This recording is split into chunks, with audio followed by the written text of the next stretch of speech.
para pak çasteve lexova diçka që doja ta ndaja me ju. Një ajet kuranor nga suraja Ali Imran, realisht ajeti 114. Ajet të cilin na e kemi lexuar shpesh herë, e lexojmë vazhdimisht, dhe çdo herë ndalemi në kuptimet e këtij ajeti kuranor. Por tash është edhe shumë e rëndësishme ndalja në këtë ajet kuranor, elaborimi i detajeve që janë brenda këtij ajeti, pjesëve brenda këtij ajeti dhe porosive që i nxjerr ky ajet. Çka thot Allahu i Madhëshëm në këtë ajet kuranor? Thot Allahu i Madhëshëm subhanahu wa taala, pasi e themi a'udhu billahi minash shaitanir rajim, bismillahir rahmanir rahim, in yamsaskum qarhun qad massal qawma qarhun mithluhu وتلك الأيام نداولها بين الناس وليعلم الله الذين آمنوا ويتخذ منكم شهداء والله لا يحب الظالمين. Çka do të thonë kjo ajet kuranor? Thot Allahu subhanahu wa taala, nëse juve ju ka goditur plag, dhembje, edhe popullin armik e ka goditur plaga dhe dhembja, këtë ditë ne i këmbejmë mes jush që të del në shesh ai që është besimtari i vërtet dhe përzgjedh Allahu nga mesi i tyre dëshmorët. Dhe Allahu nuk i don ata që janë të padrejtë. Pra këto janë pjesëzat e këtij ajeti kuranor, se ballafaqimi me të keqen sjell lëndime, sjell dëmtime, sjell lodhje, sjell ngarkesa, sjell dhembje. Shif në vllazër, unë si hoxh, ti si xhamatli, ti si aktivist, ti si mujahid, ti si njeri që sakrifikon për një kauz, duhesh me kuptu se ballafaqimi me të keqen kërkon sakrificë. Dhe se sprova që të vinë në jetë, duhesh të bësh ballë dhe të vazhdosh udhën drejt, do thot arritjes së qëllimit tënd. Pse? Për dy arsye. Një që është përmend këtë ajet, një është përmend në ajetin tjetër.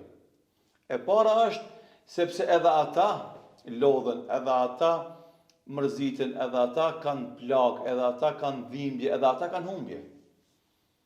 Mirë po, ajo që e dallon besimtarin në këtë angazhim të tillë dhe sakrificë për jo besimtar, wa tarjuna min Allah ma la yarjun. Ju shpresoni për Allahut shpërblimin, atë që ata nuk e shpresojnë. Dhe andaj besimtari pa marrë parasysh çfarë sakrifice ka bë, kur e kupton se edhe ata lodhen edhe mërziten për kauzën e kot, mirë po ata nuk kanë shpërblim të cilën e kiti. Kjo është çështja e parë. E dyta, sa ka me zgjat koha e sprovës? Është pyetje që shpesh njerëzit e provojnë. Deri kur, o Zot, bile fatkeqësisht dikush edhe si ankesë. E dikush jo si ankesë, po si dëshirë e madhe e flakt e triumfit të Islamit. Deri kur na do të luftojmë, deri kur na do të lodhemi, deri kur do të angazhohemi, e kur do të vjen ditë e bardha dhe ditë e fitores tonë.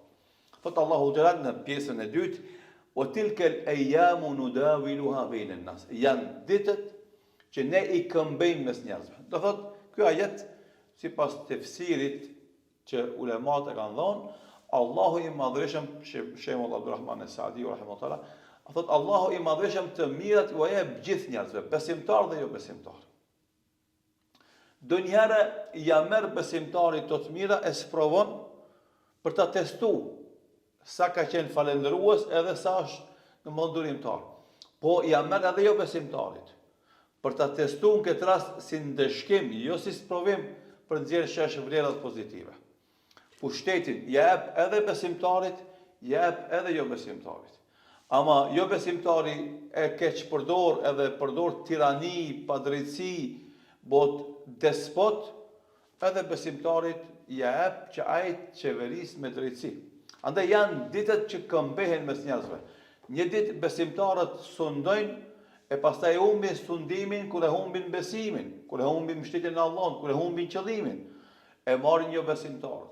Besimtarit nuk e marrin pushtetin se e meritojnë në aspektin e idealit e qëllimit, po e besimit, por e marrin për shkak të punës, sakrificës, angazhimit që bëjnë.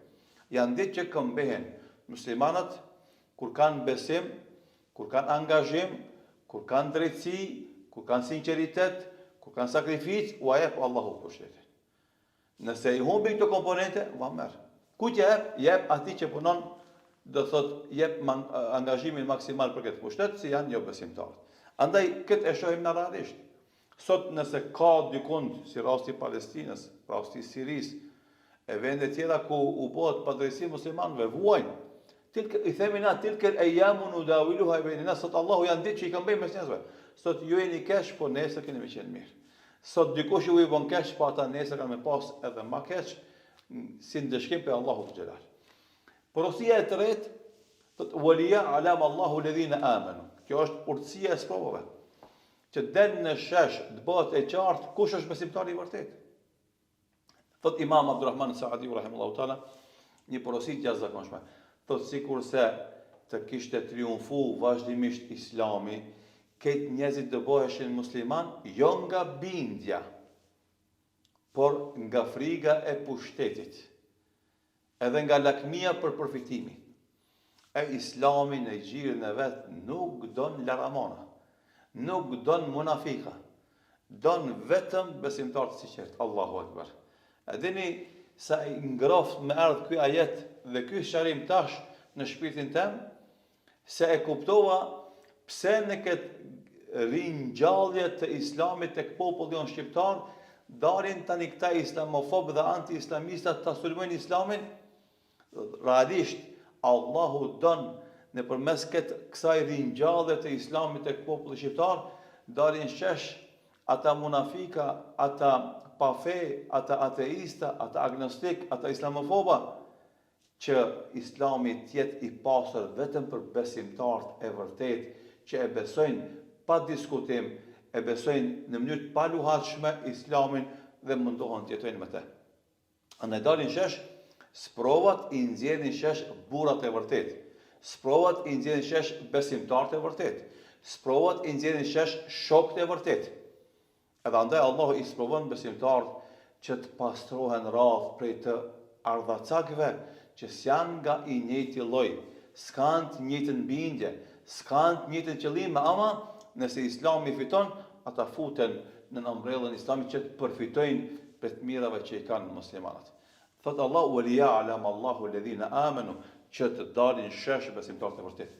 Një urtësi. Urtësia tjetër, wa yattakhidha minkum shuhada, dhe të përzgjedh nga ju dëshmor shahida. Allahu Akbar. Shifni vëllazin, pozita shumë e lartë, shpërbimi shumë i madh. Nuk mundesh me fitu pa një sakrificë të madhe.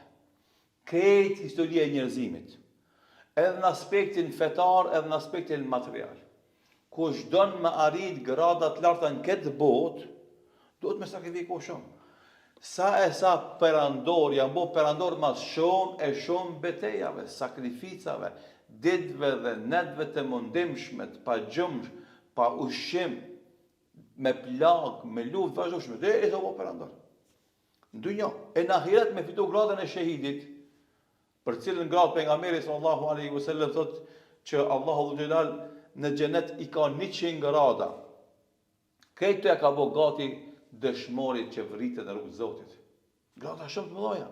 E tash me fitu kaq grada të mëdha me pak sakrificë nuk mundet. Andaj i sjell të sprova, i sjell luftat ku të sprovohen njerëzit dhe përzgjedh për atyre njerëzve më të mirët që u jep kartelën e dëshmorit dhe ai kur futet në xhenet të orientohet sipas kartelës dhe barkodit që ka drejt për pallatet e tija të veçanta për dëshmorët në xhenet.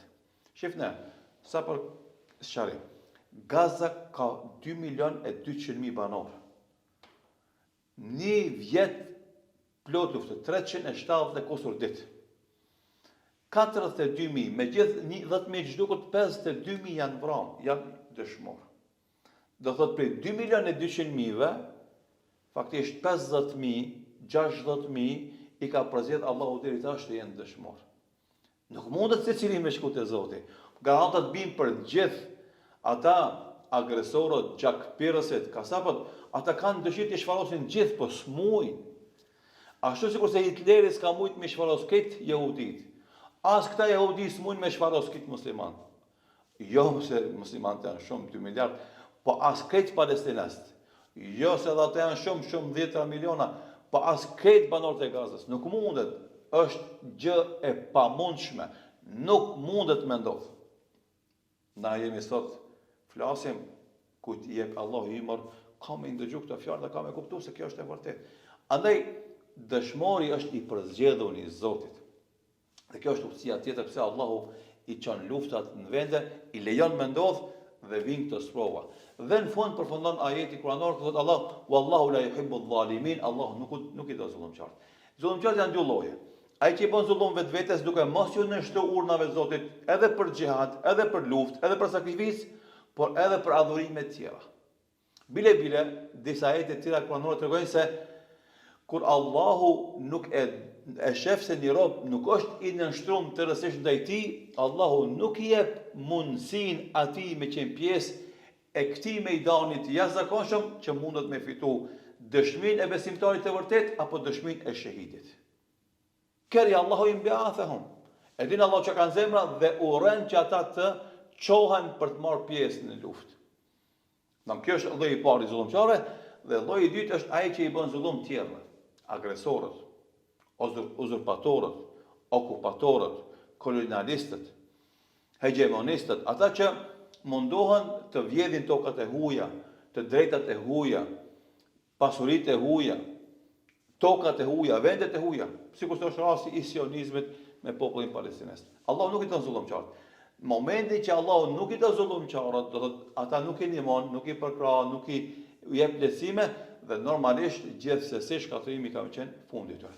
U zgjata pak në sqarimin e këtij ajetit, po shifni një ajet, ajeti i 114 i surat Al-Imran, lexone, merrni tefsirin e Abdulrahman as-Saadiut, merrni tefsirin e Kethirit, lexoni dhe kënaqni shpirtin, vendosni melhem zemrave tuaja për këtyre plagëve të shumta që vazhdimisht i shohim nëpër ekranet televizive nga këto bombardime dhe masakra, ngranë, fëmijë, pleq dhe njerëz të pafajshëm që ndodhin Palestinë përgjithësi, në Gazën veçanti, po edhe në vende tjera të muslimanëve.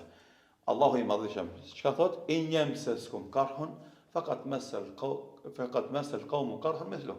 Nëse juve i godet në një plagë e dhimbje, edhe ata të tjerë të besimtarë i godet plagë e dhimbje. Të janë ditë që na i këmbejmë mes njerëzve, që këtë kjo ndodh që Allahu të nxjerrë në shesh besimtarë të vërtet dhe të përzgjedh për jush dëshmorët e Allahu nuk i don zullumçarët.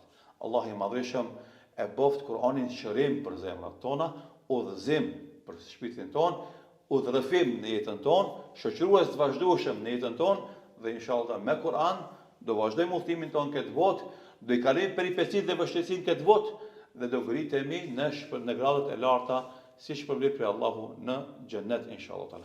Do të shpërblim. Selamu alejkum wa rahmatullahi wa barakatuh.